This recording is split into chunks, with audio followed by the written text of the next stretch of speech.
People think cardio is the only way to lose weight. And to build muscle, lifting weights is necessary. This is not true.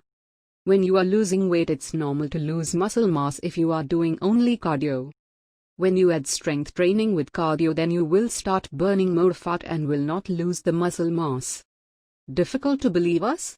Let's hear what experts say. And another important thing that people forget and think that they're on this diet and they really don't need to move their ass to do anything. But the idea is it is 70% diet and 30% exercise.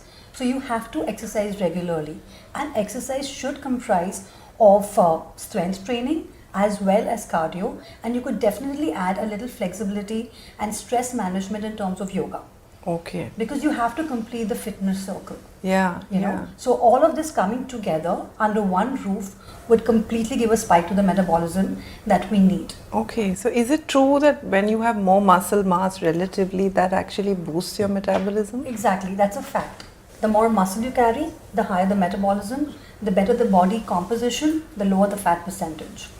After a weight training workout, metabolism gets boosted by 15% for up to 38 hours post-workout.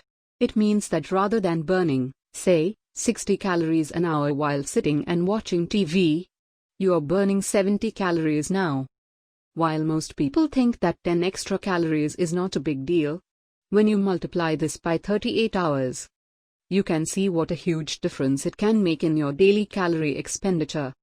Start doing strength training 2 to 3 days a week to boost your weight loss and looking more leaner rather than thinner.